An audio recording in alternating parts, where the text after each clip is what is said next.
Jubilito TV Official. Okay, so yun.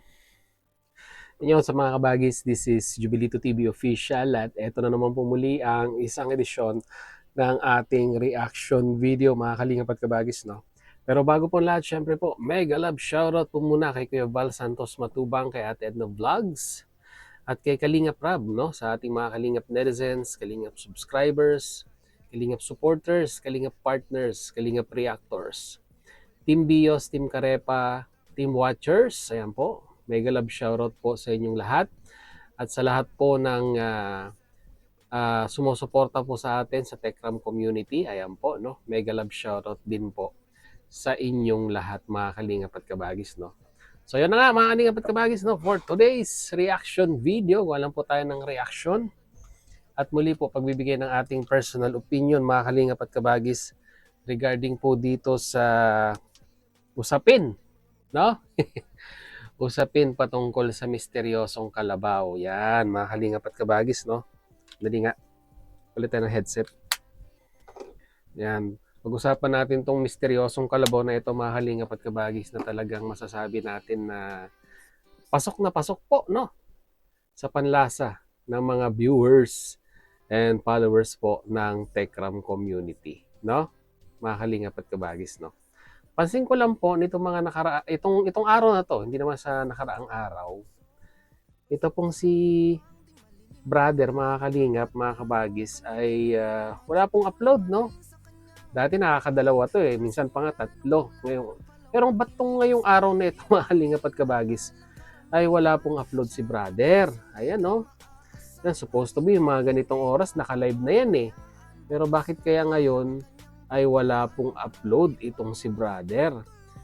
Ano kaya ang nangyari kay brother, mga kalingap at kabagis, no? Hindi kaya gusto niya nang tuldukan yung issue patungkol sa kalabaw, no? Kasi dinidare po siya ng mga kasamahan ko pong reactor na ilabas ang kalabaw, no?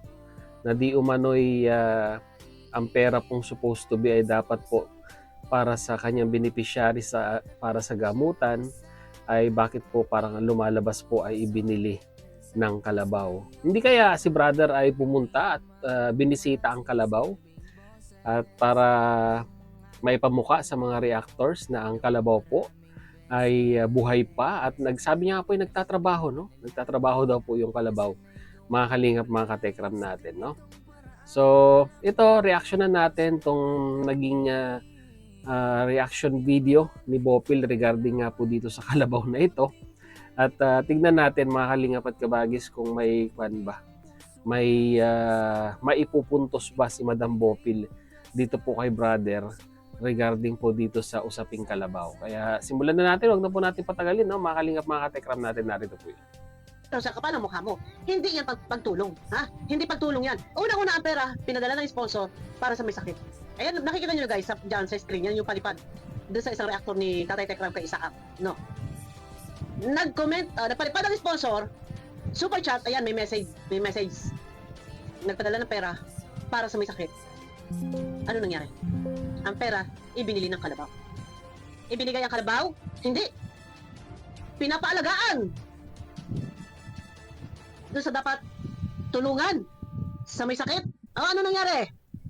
Ito po kasi yung kini-question ng mga iba ko pong kapwang reactors, no? Mga kalingap, mga katekram natin, no? Yung supposed to be dapat na bigay, di ba? Bigay na dapat yon, wala nang kontrata, di ba? Kasi dito may pinapalabas pong usapin or kasunduan sa barangay na di umano ay yung unang bigay ng kalabaw ay hindi makukuha ng buo nung pong pinagbigyan, bagkus ay kailangan pa yatang manganak muna para nga daw po bumalik sa programa, no? Yung pong kwan. Kumbaga gaganan siya lamang po yung pinagbigyan ng kalabaw pag ito pong kalabaw ay nanganak na. Parang ganun po yung kwan eh. Parang ganun po yung lumalabas sa kontrata, no? Mga kalingap at kabagis, mga katekram natin. Which is parang napakakwan naman po, di ba? Parang napaka-unreasonable naman po pagdating po doon sa pinagbigyan. Kasi unang-una sa lahat, gumawa kayo ng ganung kasunduan sa barangay, dapat pati pagkain, no? Pati pagkain dapat nung kalabaw, although damo lang ang kinakain yan, dapat sasagutin pa rin nung nagpapaalaga. Although hindi naman po pwedeng ipapastol na lang yan basta-basta, 'di ba? Paano naman po yung halimbawa nagkasakit, 'di ba? Kailangan ng mga gamot, sino ang gagastos noon? Yung beneficiaries po ba or si Brother Jose? Kaya nga po very questionable. Kagaya nga po ng sabi namin na kailangan pag binigay, ibigay na, 'di ba? Ibigay na yung kalabaw, wala nang kung usap-usapan sa barangay na kailangan sa unang anak, yung pangalawa or pangatlo, parang ganon na mapupunta sa programa niya, no? So ngayon parang may lumalabas na meron siyang existing na program regarding sa pakalabaw. 'Di ba? Mga kalingap, mga tekram natin. So patuloy po natin. Bakit ganon? Babalik sa iyo ang kalabaw. Bakit yan ang naging plano mo? Yan ang naging desisyon mo. Babalik di umano sa programa mo. Babalik ang kalabaw sa programa mo. Anong programa mo? Anong programa mo? Pambabalahura? Ha? Do you know may what's ads. hiding in Yeah. Alam po natin. Skip lang po natin. Yan. Patuloy natin. Pera ng sponsor yan para sa may sakit. Binili mong kalabaw. Pinag-interesan mo? Ha? Pinag-interesan mo? Oh, to. Ano pa tayo sa barangay o hindi lang? Oh. Ano tayo kasulatan? Kasulatan. Kasulatan sa barangay. Bakit magkakaroon ng kasulatan? Anong kasunduan? Paaalagaan. Bakit ikaw nagdidesisyon ng ganyan? Ano pa ang sabi ng sponsor? Ang sabi ng sponsor, pera para doon sa may sakit. Andiyan sa screenshot ko, sa super chat na nagpadala ng pera.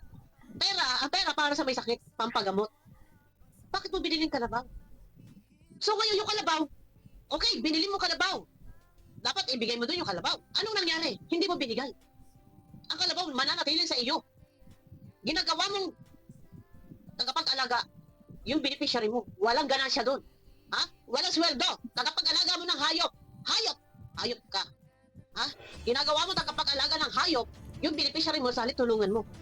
No? Pag-aanakin daw ng 2 beses, yung ikalawang anak doon pa lang daw, kaganansya, makikinabang ang beneficiary. Gagawin mo tagapag-alaga ng hayop? May sweldo? Ha? Sisweldohan mo? Ako pala mukha mo? Ha? Kasulatan ano? Kasi ito pong natin, ito pong kalabaw na paalaga natin ay hindi po talaga ito totally bigay. Mayroon naman pong sabihin natin na bigay, utang pala. O kaya naman sabihin bigay, utang pala eh.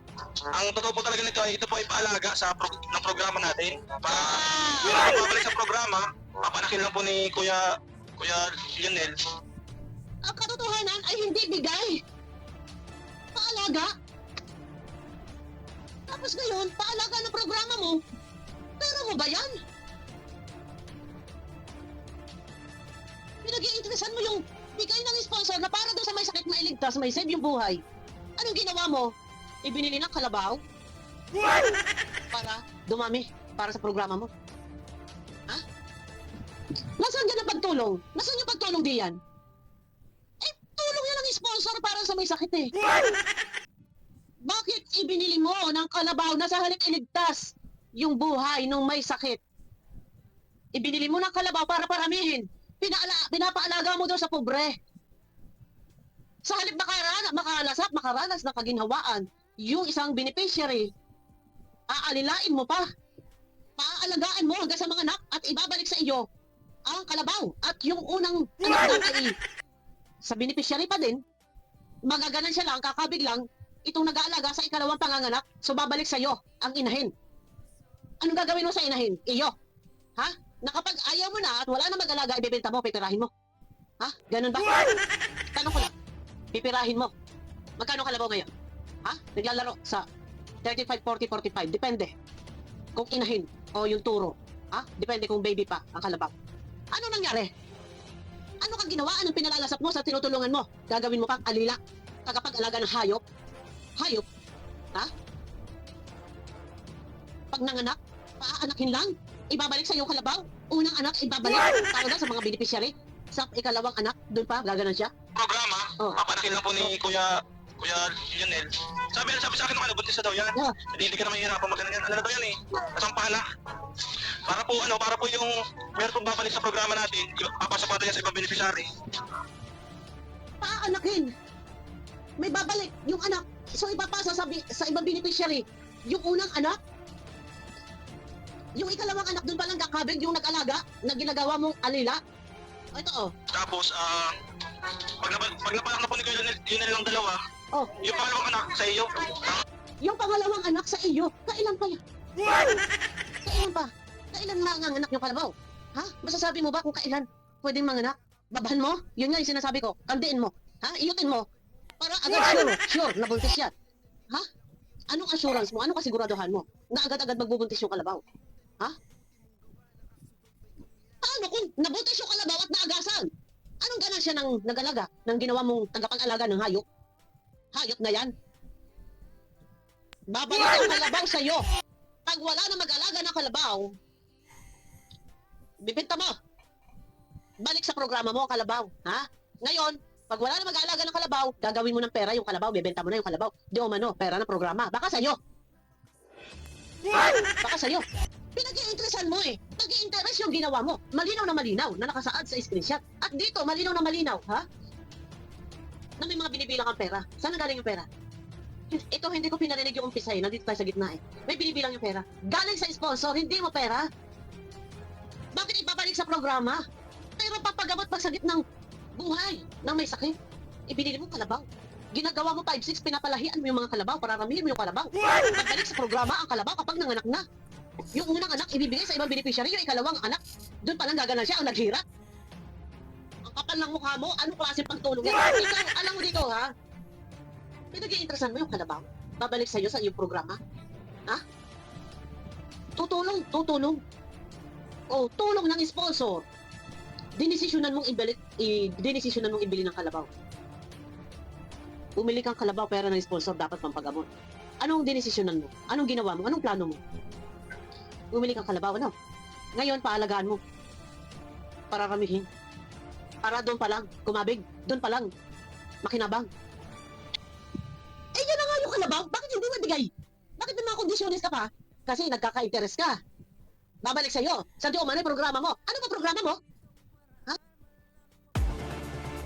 Ads.